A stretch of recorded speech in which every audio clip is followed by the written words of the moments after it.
Good morning. Today, as we read 2 Samuel 9 through 11, we see some of David's goodness, and we see some of David's deceit and underhandedness. We see David's greatest sin as we read today. Anyway, it begins with David asking if there is anyone left of the house of Saul. I mean, Saul and his sons had all been killed in the battle, and many of the rest of his household had been put to death. But the one servant, Ziba, had run away with one of Jonathan's sons, and then this son had been crippled, if you remember back a couple of chapters.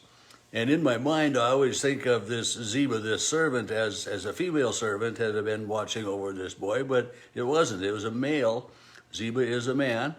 And so David has inquired if there is anyone left of Saul's house, because he wants to treat them kindly because of his friendship with Jonathan and because of the loyalty that Jonathan and David had to each other, and to respect Saul as well.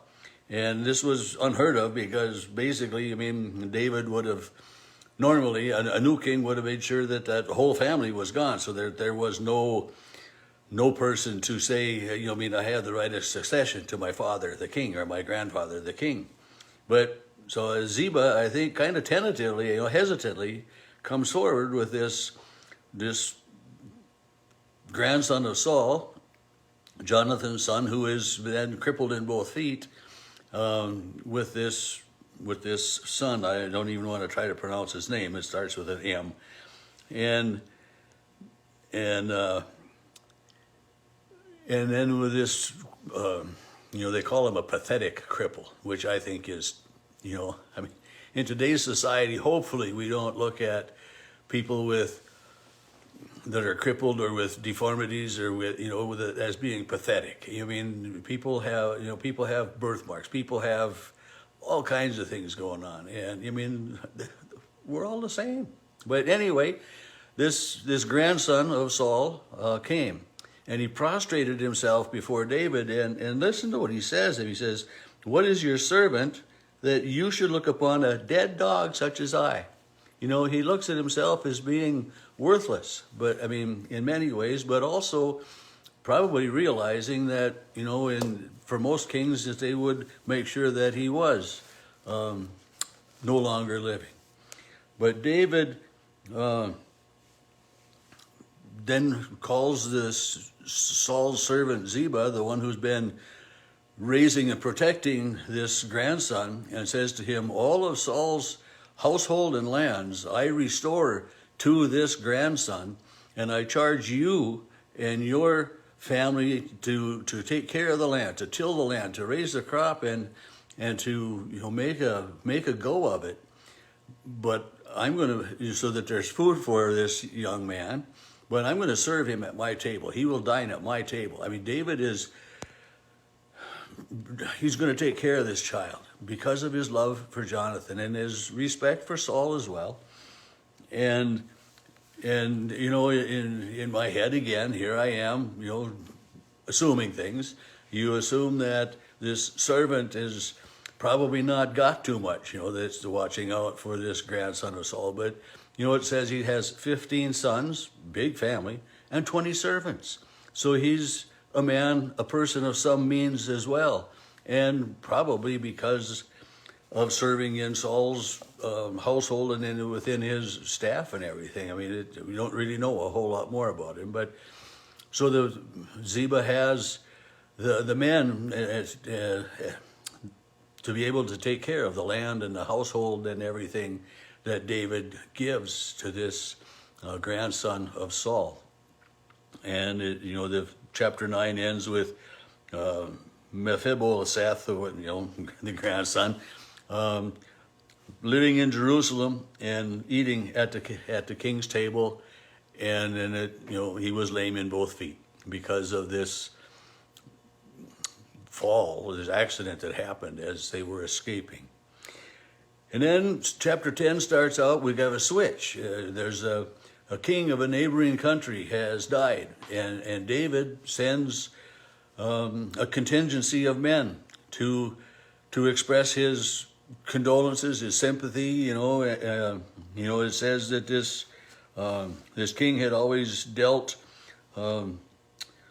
favorably with David. He was loyal to David, and so he says, "I will deal loyally with Hanun, son of Nahash, just as his father would wish me." So David's intentions are honorable.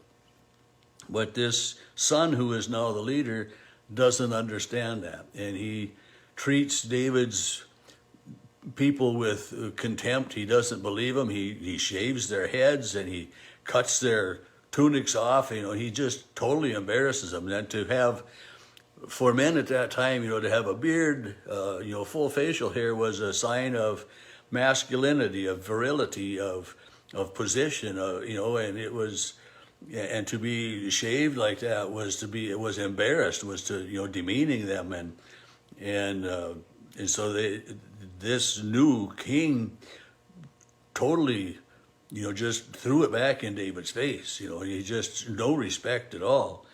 And David hears of that, and he sends messengers then to these men who have been embarrassed, and that way, and says, before you return home, why don't you stay in this other city until your beards grow back, so that you won't come back, into your community and be totally embarrassed. And so, he says, remain at Jericho until your beards have grown, and then return.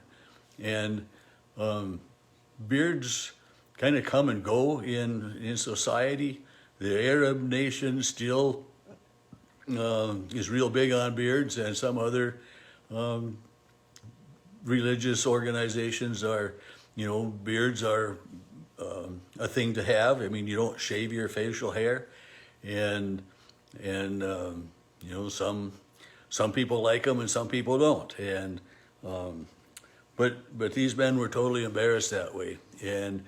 But when this new king had treated David's men in such a fashion, David sends Joab and his army and the warriors, and goes up and he has battle against them. And basically, they find out that they shouldn't have done that.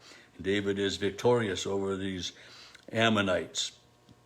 And but then the Arameans saw that David's army had defeated these Ammonites, and then they gather into a warring party and gather some others together, and David again and his men go out against them, and they cross the Jordan, and they wreak utter devastation. I mean, it's just appalling the number of people, it says, were killed.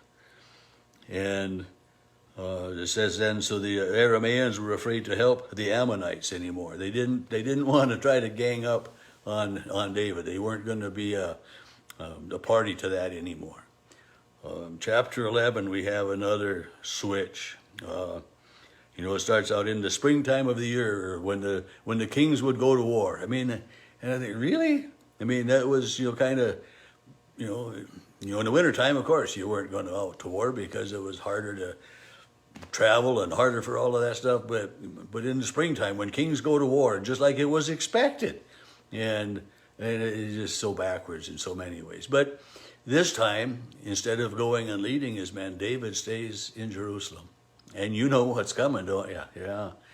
David is up on his rooftop, and this is where they would bathe. They would sit and they would watch, and it was not uncommon at all that they would be on their rooftops, and some they would sleep there because it was cooler there than inside. But it happened late one afternoon, it says in verse 2, that David happened to see this beautiful woman bathing. And he sent someone to inquire about the woman. Lust has entered to David's heart and his mind, and he'd have been so much better off if he'd have gone and led his troops into battles, right? But he sends, and this woman comes, and David sleeps with her, and she becomes pregnant. And David finds out that this woman is married to one of one of the best soldiers in his army. He's a Hittite, that doesn't make any difference, but so, David's going to try to cover it up. And how often do we try to cover up things as well? I mean, we're guilty of that. I know we are. And but he sends for Uriah and tries to get Uriah to go home and to sleep with his wife so that maybe he can pass this child off as Uriah's child. David doesn't want to be caught. He wants to be covered up. But Uriah is faithful to his men. And he says, how can I go home and enjoy the comforts of my home and my bed and my wife when my men are out there on the battlefield? He said, that just wouldn't be right. That would be disloyal to them. And, Uriah is totally loyal to David.